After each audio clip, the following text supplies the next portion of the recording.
All right, good morning, everybody. Welcome to the Highway Parks and Recreation Committee meeting. I would like to welcome Seth Goldstein. We have a new member of our town team here. Welcome, Seth. Do we have, I guess we'll do attendance, but wondering if anybody else who doesn't normally join us has joined us. I want to welcome you. Lori, you want to do attendance? We'll figure that out. You got it. Linda O'Brien, Brian Backus, Ismat Alam, Josh Hawley, Matt Yetto, Michelle Martinelli, Bill Lawrence, Paul Briggs, Ray Smith, Rosemary Jakewith, Seth Goldstein, Stan Faminsky, and Supervisor Syed. All right, so it doesn't sound like we have any members of the public or folks that don't normally join us. Can we get a motion to approve the minutes? Motion to approve the minutes. Oh, all right, thanks, Yasmin. Can I get a second? I second it. Okay, thank you, Ismat. All in favor? All right, minutes are approved. Thank you very much. We're going to start with the Highway and Parks. And before I turn it over to Ray, I just want to make a comment about COVID. Obviously, we have not been immune to that, and like many others. So we have had folks throughout town, our staff affected, including in the highway department. But we are operating at our best capacity, getting things done. And I just want to commend the highway staff members who have stepped up, and despite being affected by COVID, having numbers down, having people sick, having people quarantined, have taken care of business. So thank you, and I hope everybody is on the mend. A good reminder, of course, and I know our HR department's been putting that out about continuing to follow the rules, despite the fact that people are still starting to get their vaccines, etc. We still have to follow the rules, still have to maintain a distance, wear a mask, especially in congregate settings. So good reminder to keep doing that. All right, I will hand it over to Ray, who's been very busy the past couple of days.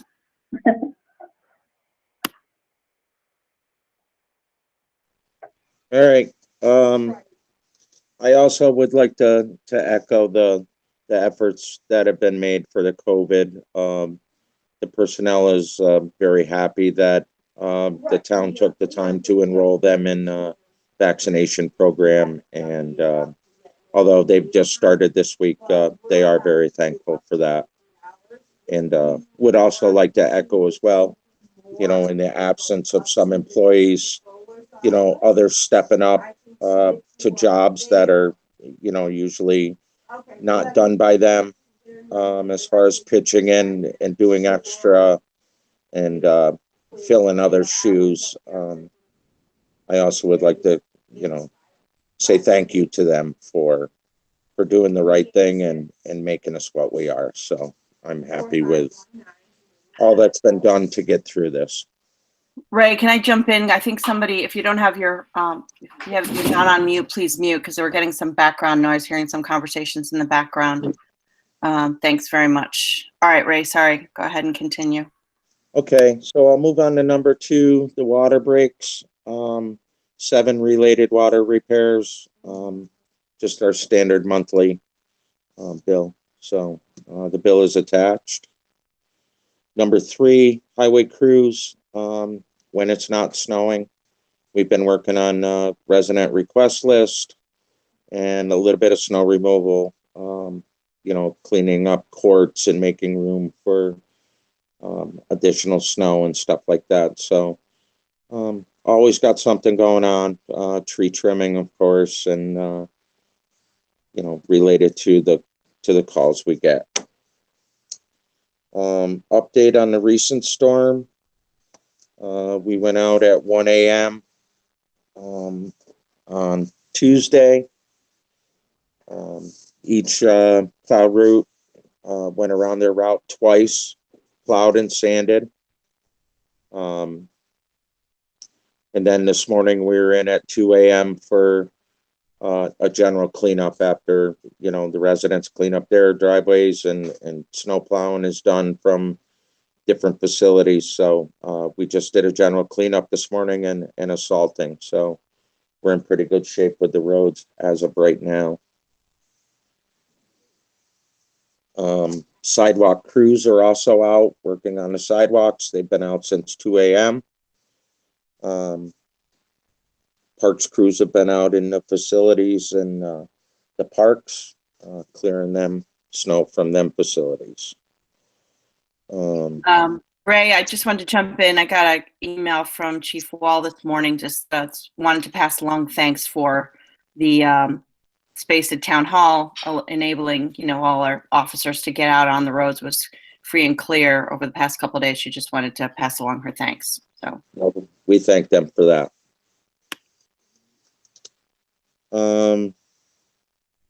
Number 5, snow removal, prioritization, and discussion of that.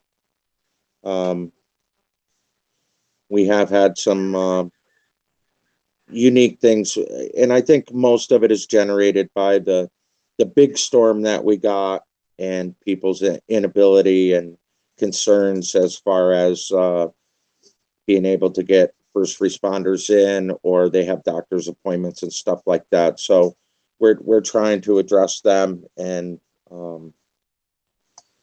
the big storm was the big storm, and I think a lot of people are uneasy, as a lot of people were. So we're working and talking with people on that respect. Number 6, Christmas tree pickup. The Christmas tree pickup has ended. If you ride around town, you'll probably see a Christmas tree here and there. If I would recommend anybody who sees this to, call the highway and say, hey, I didn't get my tree out in time.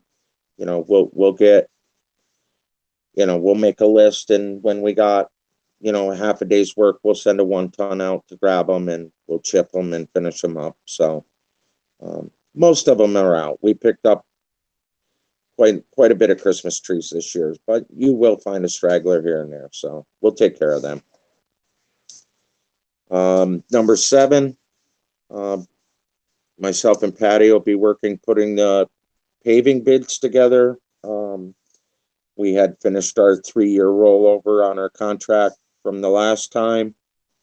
So we'll be putting together all the paving bids in place, pick up at the plant.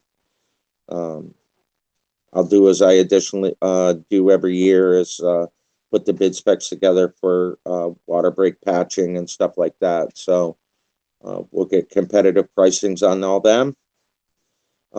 So they probably won't go out. I just wanted to make you aware that we would be working on them. They probably won't go out till the end of the month, so they probably won't be resoed until March. So, and the same with the mowing services that we use for doing holding ponds and stuff like that. We'll check those contracts and probably have to go out to bid for them as well. The Dean Street Park and the Baker Avenue Park, I think they have a year of rollover. We'll send letters out to them to see if they're willing to do it at the same price, and then we'll move from there. Number 8, we have actually 2 positions open currently, one from last year and then one from a recent retiree. So if it's possible, I will try to interview for them and try to come up with some names for you. With the COVID thing going on, it's a challenge, but I will do my best. With knowing I have 3 more leaving in March, it would be good to get some people in and get them familiar with the workings of the department. So I will do my best to try to come up with some names for those positions. And number 10 is going to be Michelle. Anybody have any questions for me? Nope. Thanks, Ray. You're welcome. Okay, thank you. So yard waste bills are going to be going out probably just before February 14th.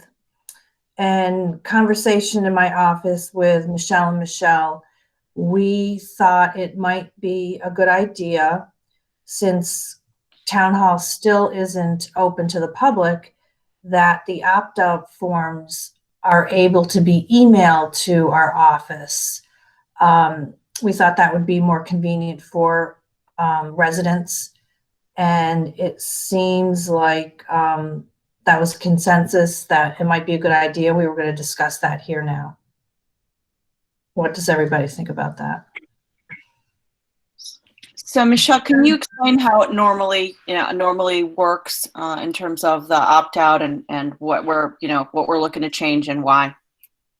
Sure. So normally, the residents who want to opt out of the yard waste service would either mail the form in saying that they want to opt out, or they would come to town hall and hand it to us. Well, that probably won't be the case. I'm not sure how long we'll be closed to the public, but the opt-out form does have to be in by March 15th. So that time frame, I don't know, if we'll be able to accept anything in person. And at this point, my office is still closed to the public, and everything's done by mail. Do you get most people coming in person, or do you get most, in the mail? A lot of people like to come in person. Okay. Okay. So I think by emailing them to us, it's a definite way of tracking the receiving them a lot easier, because some people might say, oh, I mailed it in, or I was there and I turned it in, and this way I can look back and say, well, I didn't get it, or, oh, yep, I did get it. Right. So it's more of a confirmation. Right. So yeah, that does make sense. So because it removes sort of some manual input a little bit more if you've already got it electronically, right? Correct. And also, it's making it as easy as possible for residents at this point to, turn it into my office. Okay. Anybody see any issues with that, with, an email option for the opt-out? No, as long as you're keeping track of that, that's it. That is Nothing in the legal department that would say otherwise. No, there's no problem with that. Do we need a resolution to do this, or is this something she can just do internally? We don't need a resolution. It's just administrative. Right, great. And Bill and, Supervisor Syed did have a good suggestion that we do have a separate email for the opt-out, so it doesn't get lost in my emails, or hopefully using a separate email, it won't go to spam either, because a lot of things that I've noticed lately, that some of the things that, like, I've been emailing people and going back and forth, a couple things have been getting caught in spam, and it's like, I don't know why that happens, but maybe Seth or Bill could answer, with that being a separate email, with the spam catching up in spam, will that be affecting this? We can certainly set up a separate email. I can't guarantee that they will not get caught in spam, but as you know, anything that goes into spam, you get a report every day. Noon, you get a report with anything that's caught in the spam filter, and at that point, you can whitelist any emails that were stuck in the spam filter, so that it won't happen again. So that would be set up and go. Michelle and her office would have access to that email. That those emails would be directed to their inboxes. Well, typically the way we do this is I provide the Outlook web access. The website, the simplest way to do it is just have them log into Outlook web access with the new email and password and check the emails from there. Okay, if you could go through that, however that's going to work best for Michelle and, you know, the That's folks. typical. Yeah, we That's can typically discuss the way that. we, yeah, that's I typically saw- the way we do this. I saw the proposed email, like something like opt out, you know, it was clever. It was, you know, it would seem like a, you know, good thing to use. So if there's no issues and no disagreement, then sounds like a good idea. And sounds like we're a go, Michelle. So Michelle, Thank you. you just need to come up with a name for the email, just whatever you want to call it. So yeah, Supervisor Syed started out with optout@niskuna.org, and then I just added optout21@niskuna.org, so that delineates, you know, it's the year 21. Okay. So I'll get to you and Seth, and we'll figure that out. Yeah. So If you could just shoot me an email with that information, and then we'll take care of it. Copy Seth in on it as well. okay. So I did last night send out the back side of the yard waste bill to you. That was the only thing that was going to be changing on the bill, except for the cost of the service for the next year. Okay. I saw a list. Looked like you had a spreadsheet of folks that were in or out already, and was that also included, Michelle? Not that I sent last night. Oh, might be another thing I was looking at. Might have been from another. That's okay. All right. Well, So yeah, the only change on the bill is the cost of the service on the front side, and then on the back side, adding that email. okay. Sounds like we're a go. Thank you. All right, thank you all. Thanks, Michelle. Can I jump in for a second, please? Has everybody met Seth Goldstein? Seth is going to be our new system admin, and he is online with Bill. Yes. Isma, I welcomed him this morning. Thank you. When we started the meeting, we're very happy to have him. Thank you. Is Laura Roberts with us? Robertson, is she? Yeah, I'm here. Oh, Can you hey, hear me? Laura. How are you? Hi. Good. So thanks for hopefully feeling okay. We are to your items. The first one was tree council and complete streets. Yeah, for Tree Council and Complete Streets, nothing's really changed since last month. Tree Council's still working on their master plan over, winter, and then starting to think about Arbor Day, probably another drive-through Arbor Day, but in a different place where we don't cause traffic problems. And then Complete Streets is just working on their list. I'm sorry, I had a lot of trouble connecting this morning. That's why I'm on my phone. I know you're plowing, but has the paving list for next year come out yet?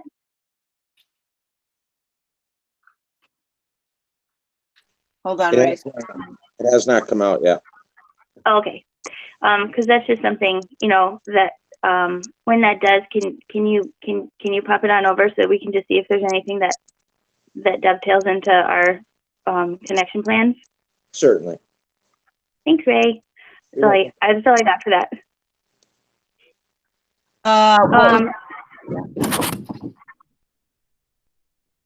The Knott Street improvement plan, we had like a kickoff meeting internally with staff and a couple members of the committees to take a look at some of the ideas that MJ had for us. We are going to go public with all of those things. We just want to make sure that we're not presenting anything that is basically undoable for the town. So we were just passing around ideas, have a couple of plans that we want to get ready for public input.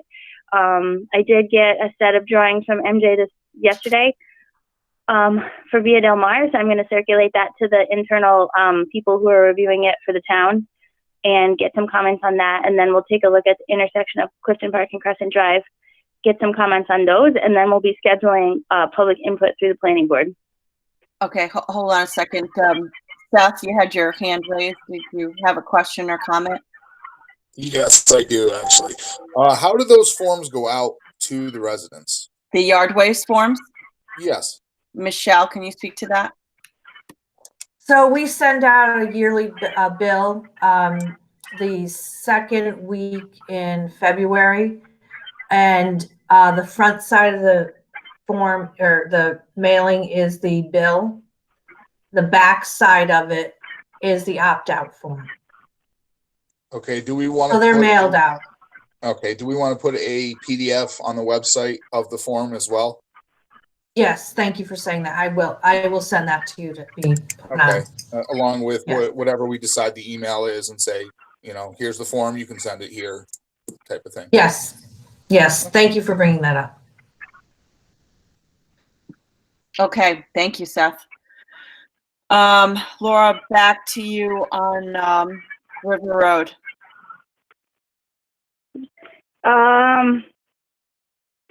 Sorry, I lost the agenda.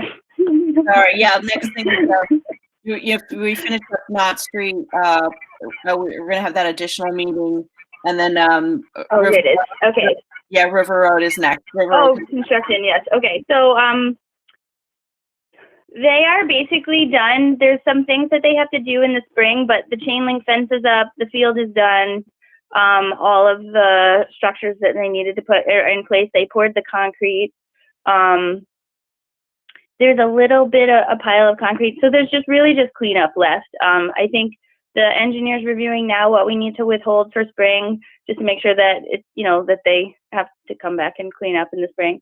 But essentially, it's complete, with just holding on spring cleanup and just a couple kind of dusting over items. But the field should be good to go. Working on paying invoices now, and Isma and I are going to work on trying to make sure that there's enough money in these contracts when they get awarded going forward. And that's an offline conversation, but we're doing what we can. Okay, and is wasn't there some dispute over additional soil? Is that still with legal, like $30,000? Yeah, we Okay. had an internal meeting with Paul Briggs yesterday. He's very helpful, and our engineers just taking a look at what our next steps were for the disputed work. And so Paul Briggs is reviewing the contract now, and is going to be issuing a letter from our attorney office to the contractor about that. So that's moving forward as well. Okay, thanks, Laura.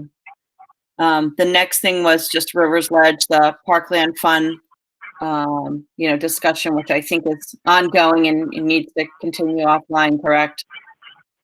Yeah, I mean, it's basically everything that we talked about at the town board meeting. It's how we want to pay for our match, whether we want to take that money away from the parkland improvements that Rivers Ledge is doing, or whether we want to take that money out of parkland is really the conversation. And, I support whatever you guys want to decide to do on that. So.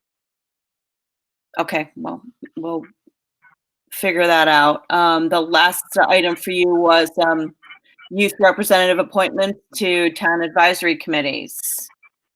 Yeah, so this has been going really well. It's been before three boards. Three boards have nominated their first and second choice for their boards.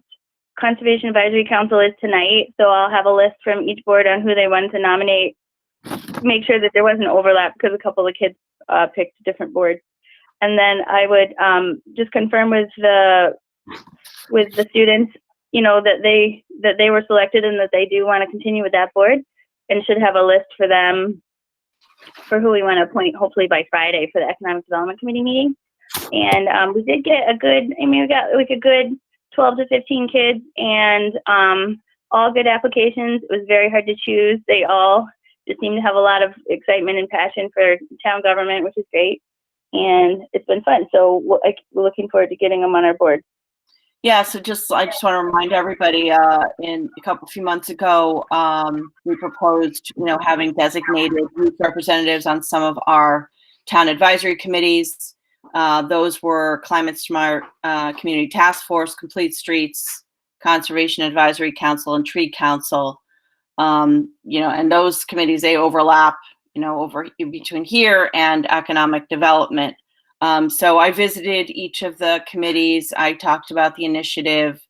I got Laura in touch with with the contact at the high school, Niskuna High School, where we put out a description and application, solicited applications through the high school to eligible for juniors and seniors, and also some college kids or kids that were in trade school, et cetera. We used contacts at Union College and SACC and solicited applications. So we are going to, Elena, there'll be, we'd hope to make appointments at the town board meeting at the end of this month. Sounds like we're in good shape to do so. As I said, as Laura indicated, all the applications are in.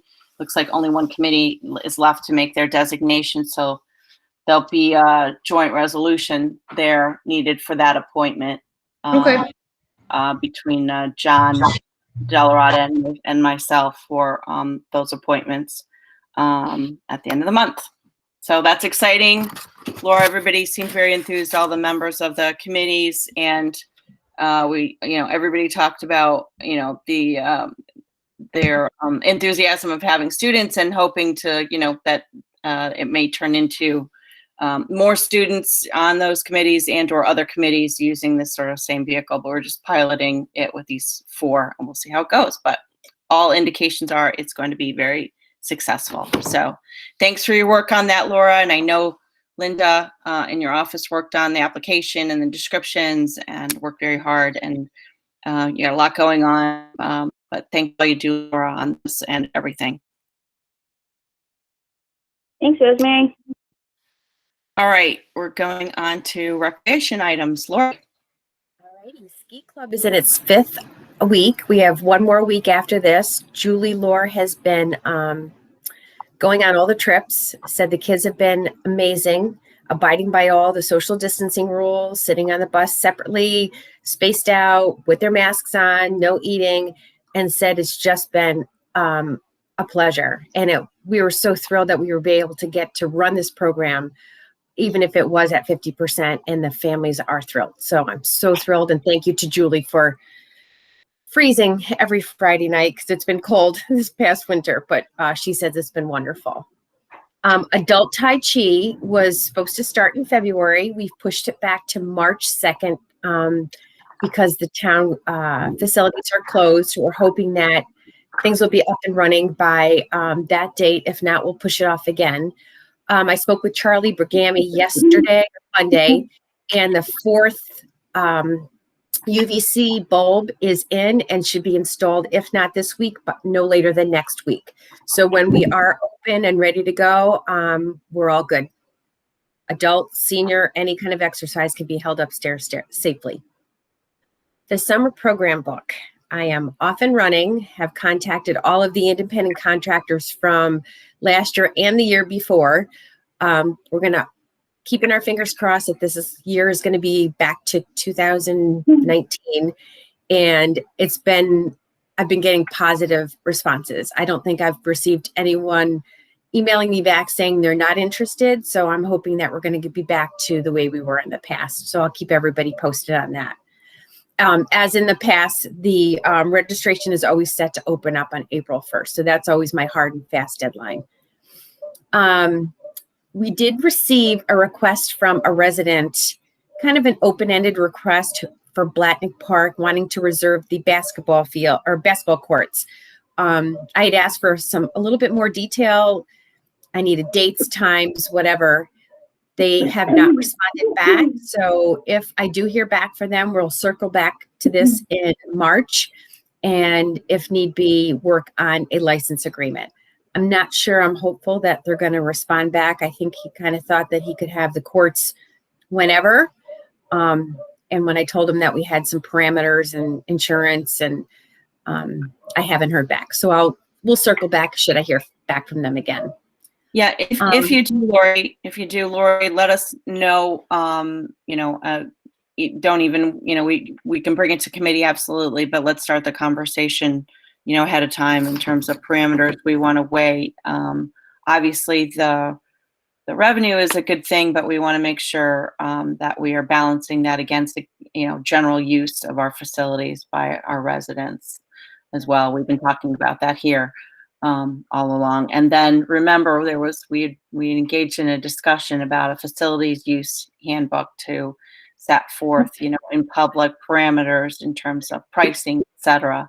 That has, I sent some information to Alexis Kim about that some time ago, and that I think Alexis is out on maternity leave. I don't know if she's worked on that. I don't know where that stands, but that's also sort of an overlay over this whole thing. So thanks. That would be extremely helpful to have.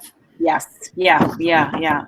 And connection with that is one of the other items. I know we'll get back to the calendar thing that we discussed, but the next thing on the agenda is the Firestorm license agreement, which I circled Elena into. And I don't know if you and Elena have had any conversations on that, so I will stop talking and hand it back over to you.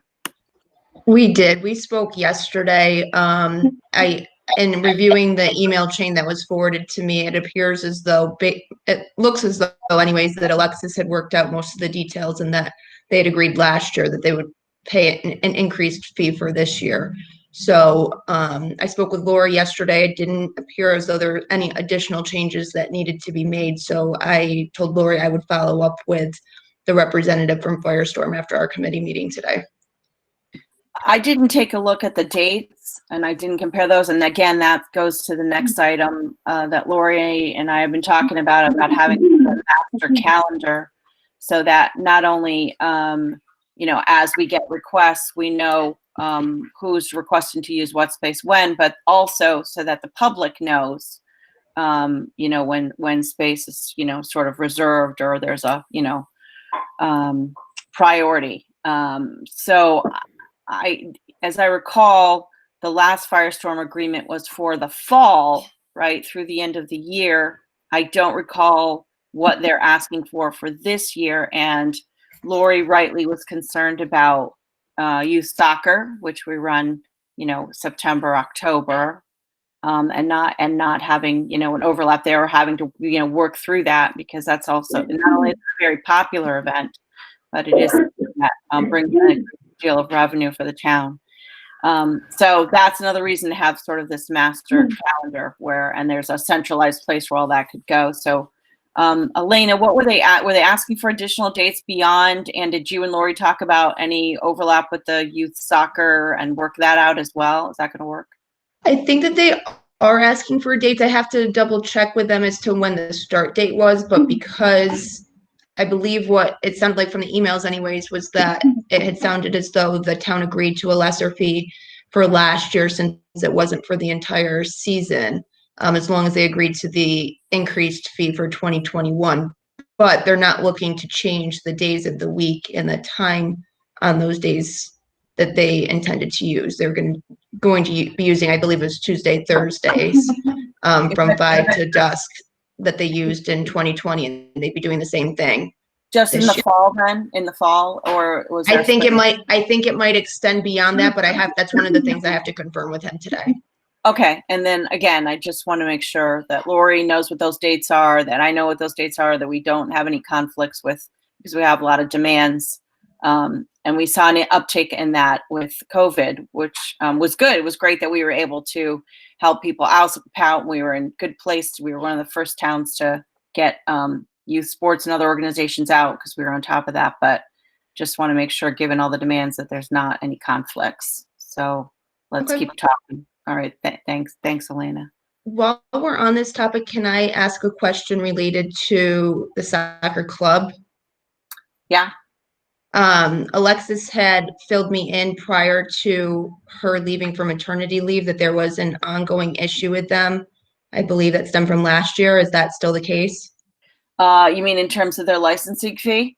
Yes. Yeah. I had communications with them about, as I did with all of the organizations that we had licensing agreements with, about some of them were looking for a reprieve or looking to extend or other terms, and we were able to work that out with all the other clubs, but not the Niskayuna Soccer Club. So I know that there was a letter that went out in terms of that fee, and at that point I was out of it. But I can help with that, Elena. I can fill you in on the communication so you know who I spoke with, et cetera. And maybe we can Okay. get a resolution of that, because I was involved early on in the, waiting to hear back about what their proposal was for maybe, splitting up the fee, but, I said, yeah, it has to be paid. And then they sort of went dark a little. So I can Okay. we can have an offline conversation. I'll fill you in so we can approach that in the best way. Okay. And then the next item is the calendar for the parks and the courts that we were just touched on this a couple minutes ago. We currently do have a calendar through Rec 1 where residents will go in and rent pavilions and rent the community center.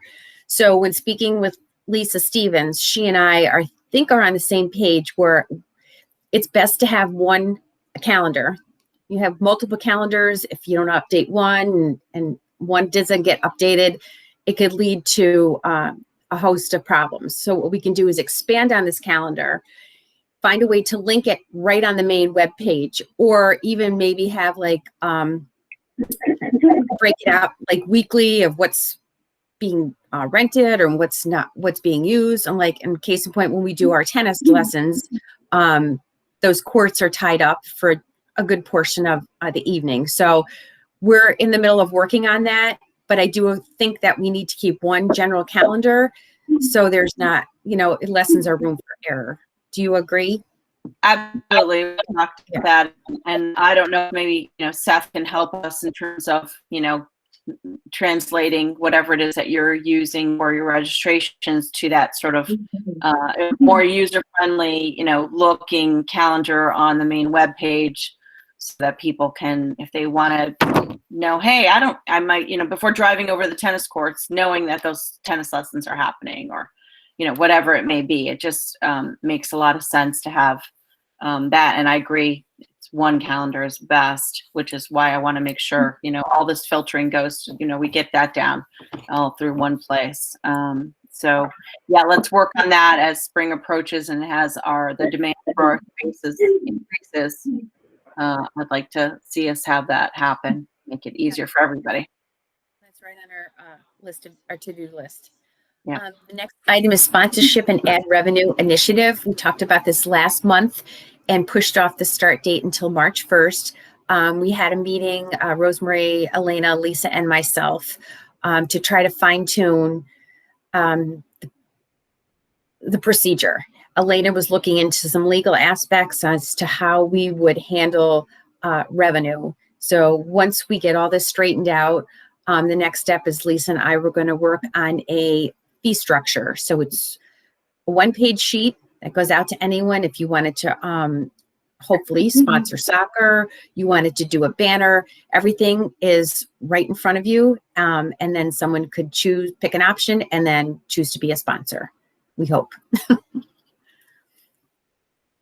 So as I said, our target date is March 1st, and I'd like to get it out as soon as possible because, it's the beginning of the spring and, our parks are already going to be in full swing. So to get a banner up at the dog park or at the pool would be beneficial.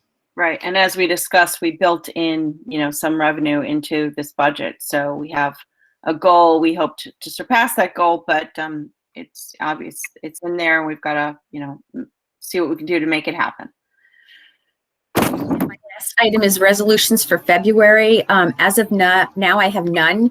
Normally in February, it's the request to submit the SIP grant, but we've yet to hear from the county. So maybe I'm hoping if they do something, it will be in March. And that's what we use to help offset the cost of our concert series.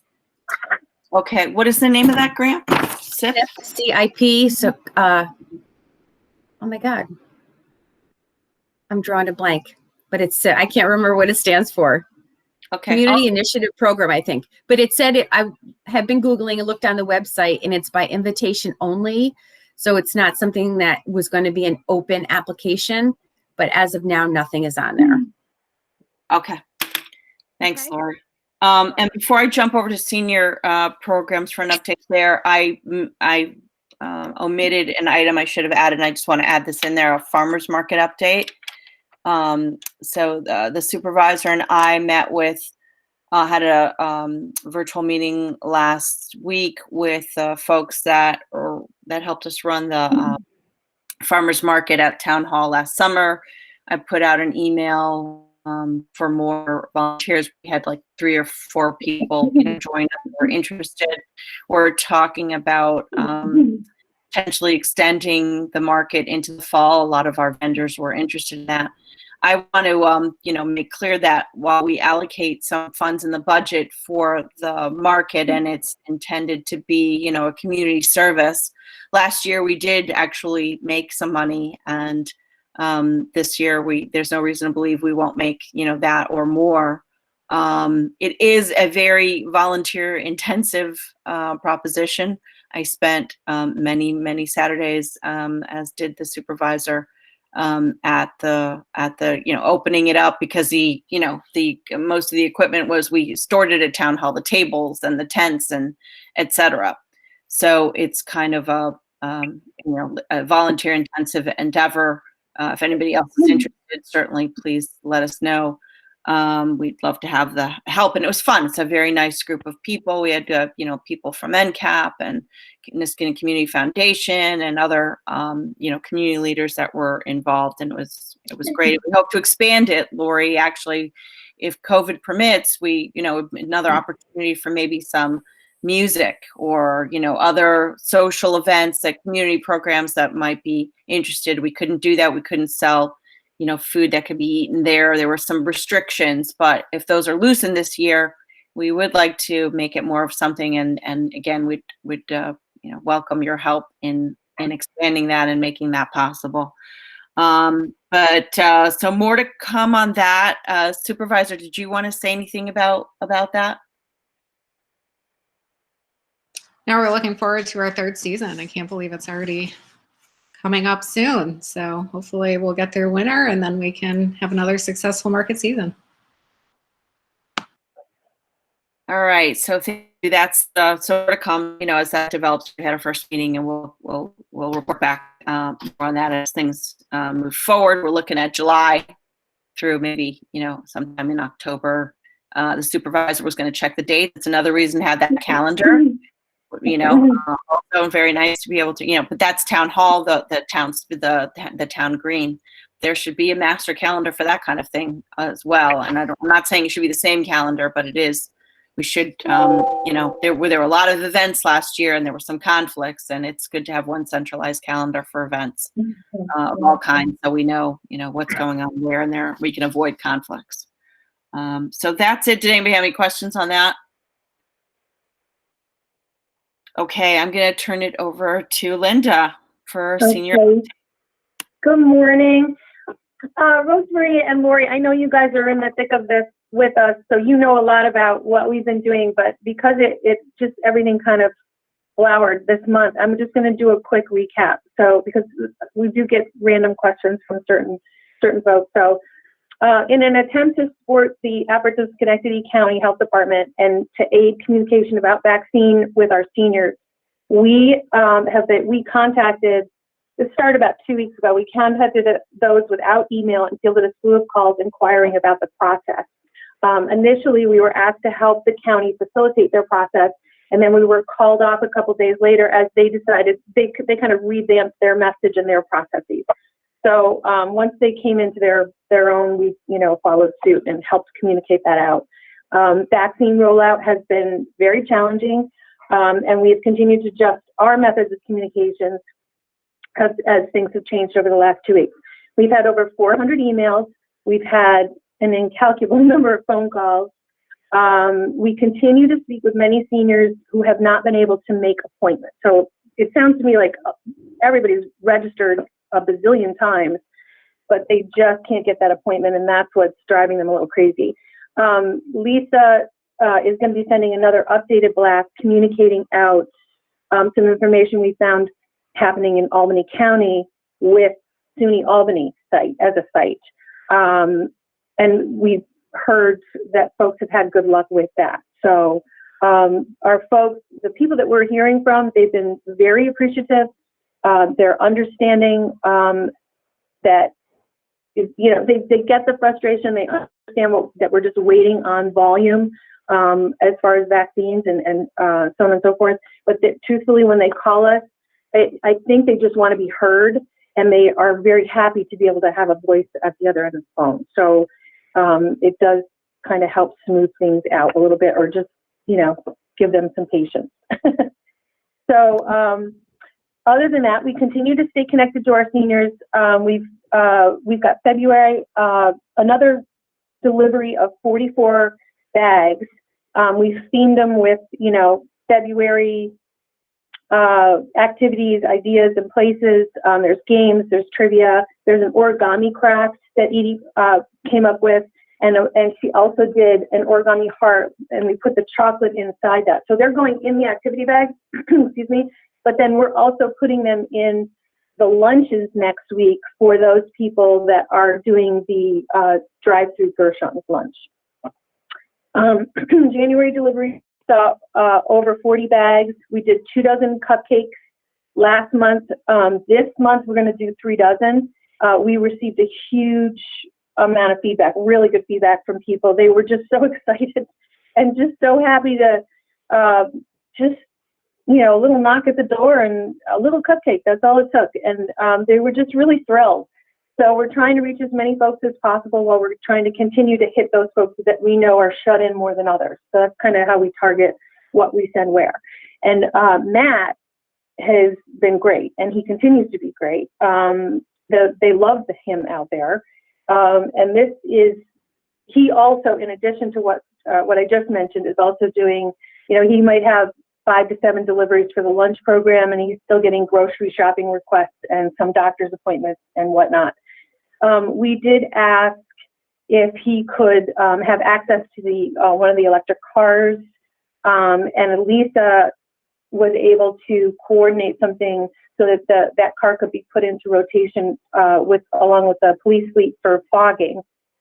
But we do need to figure out how to get him the keys so that because that would help a lot with, and he's not using it for seniors. It's not when he's transporting seniors.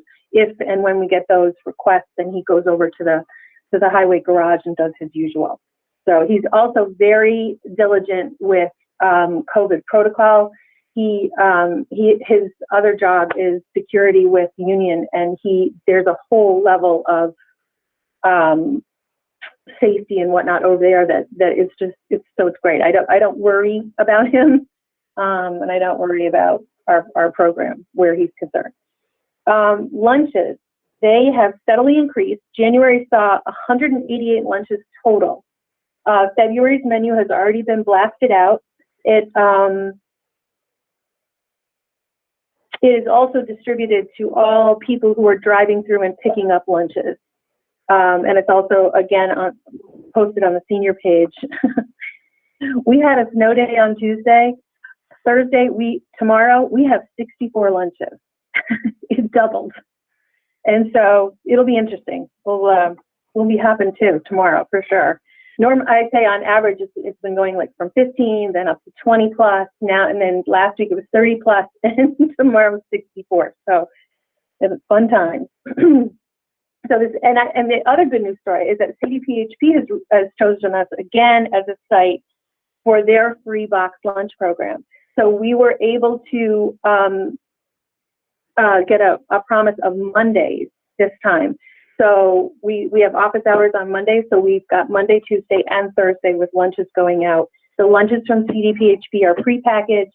It's a promise of 100, and they're free. So and that also, Lisa took care of that communication, so that was blasted out. We got a very good response this past Monday.